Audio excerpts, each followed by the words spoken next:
Does Russia have a plan in Ukraine? According to military experts, Russia fell into a state of unplanned disorder when it failed to get what it wanted in Ukraine and important soldiers lost their lives.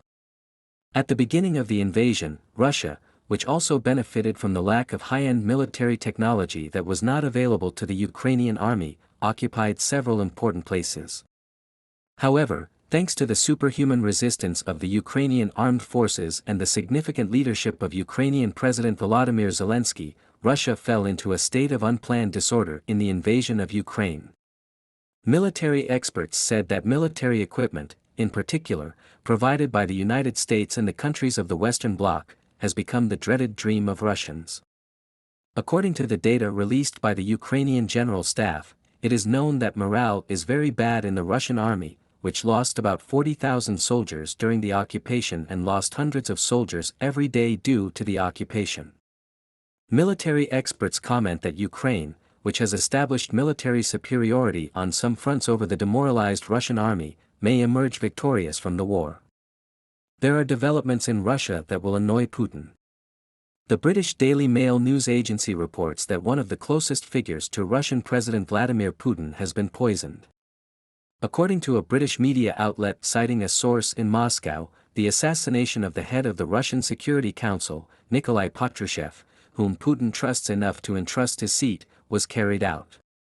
According to an unnamed source, the head of the Russian Security Council, Nikolai Patrushev, who is known as one of the closest figures to Putin in Russia, was infected with a synthetic poison and hospitalized, but was not in danger of life. According to Western intelligence reports, this situation was met with fear by Putin and those around him. According to the British newspaper, occupation in Ukraine, Russian President Vladimir Putin's candidates for that seat will resign if the attempt fails. Russian Prime Minister Mikhail Mishustin, the country's capital of Moscow, Sergei, who served as defense minister, and the current mayor Sergei Sobyanchil. Nikolai Patrushev is the fourth name to be considered for this seat. In previous years, Russian President Vladimir Putin has been blamed for the poisoning of many people who opposed him and has been subject to some sanctions.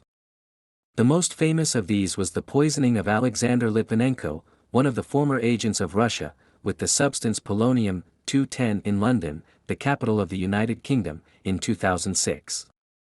For Alexander Litvinenko, who died after poisoning, the European Court of Human Rights found Russia guilty and said that there are reportedly strong hints that the perpetrators of the poisoning were found to have been spying on behalf of the Russian state as part of the British investigation.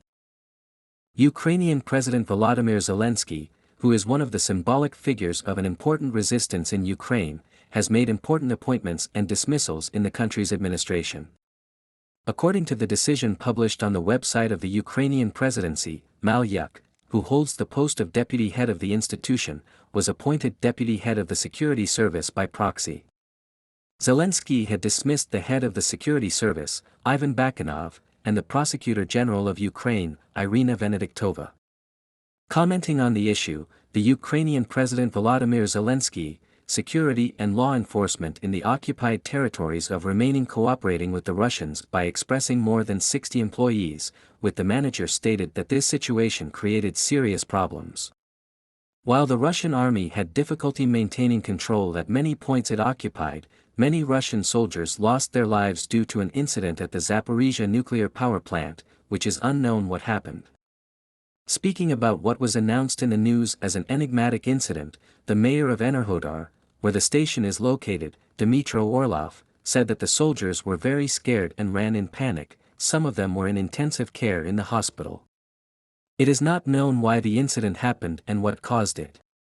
Petro Kotin, the head of the Ukrainian nuclear agency Energodom, recently warned that the situation is extremely tense with as many as 500 Russian troops controlling the region. Referring to the city on the opposite bank of the river, Kotin said, "The invaders are bringing their machines there, including the missile systems with which they bombed the other side of the Dnipro River and the Nikopol area. They control the environment physically. The occupiers' trucks with heavy machinery, weapons and explosives remain on the territory of the Zaporizhzhia nuclear power plant," the statement said. The Zaporizhzhia power plant, which accounts for about 20% of Ukraine's electricity, was occupied by the Russian army on March 4, and the plant's administrative buildings and station are under Russian control. On the other hand, military assistance is also underway for Ukraine to defend its country against Russia. An armed unmanned aerial vehicle Bayraktar TB2 donation campaign has been launched in the North American country of Canada in order to purchase and grant it for delivery to Ukraine. The campaign, launched by the Toronto-based humanitarian organization, ULP Ukraine, aims to raise $7 million for Bayraktar TB2 unmanned aerial vehicles manufactured by Baykar to be purchased for the Ukrainian army. It is aimed that the Bayraktar TB2, which will be purchased with the collected donations, will be delivered to the Ukrainian army on August 24, the Independence Day of Ukraine. ULP Ukraine, established to provide humanitarian assistance to war-torn civilians in Ukraine, delivers the aid needed in Ukraine directly to civilians. Similar campaigns in support of the Ukrainian army and people had been launched in Lithuania, Poland, and Norway. The Baykar company, on the other hand, in return for the campaigns in Ukraine and Lithuania, had given a total of 4 Bayraktar TB2 grants and contributed to solidarity. Continuing its attacks on the attempted invasion of eastern Ukraine, Russia is also targeting civilian settlements. Finally, many people lost their lives after the Russian Federation launched an attack with missiles on buildings inhabited by civilians in the city of Vinnytsia.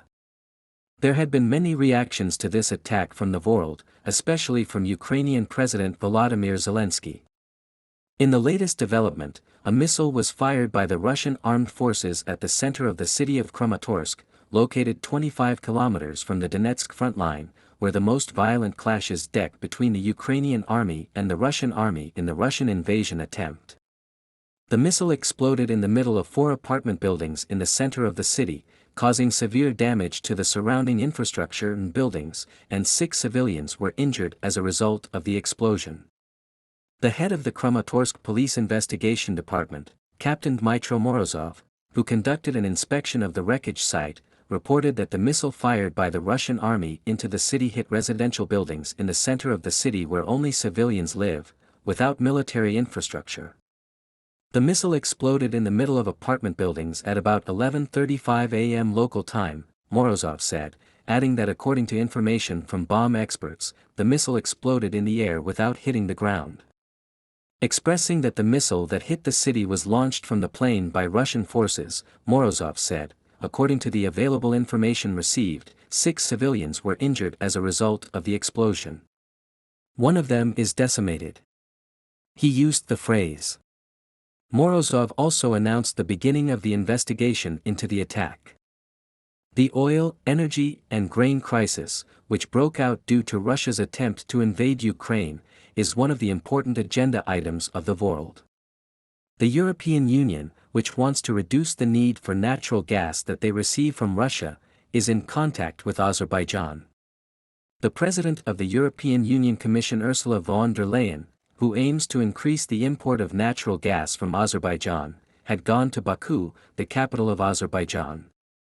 The European Union wants to create an alternative to Russia by importing natural gas from Azerbaijan. European Union High Representative for Foreign Affairs and Security Policy, Josep Borrell Cihan Bayramov, and Azerbaijani Minister of Foreign Affairs, cooperation between Azerbaijan and the European Union at the end of the 18th meeting of the Council made a joint press statement. Azerbaijan is an important partner of the EU and a strategic energy partner that supplies natural gas and oil to Europe, and therefore contributes to the EU's efforts to diversify its energy resources, the EU Council said in a written statement after the meeting.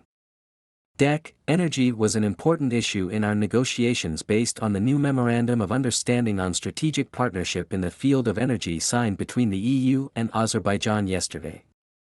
EU Commission President Ursula von der Leyen held talks in Azerbaijan yesterday and announced that the EU wants to double supplies from Azerbaijan as an alternative to Russian natural gas within a few years.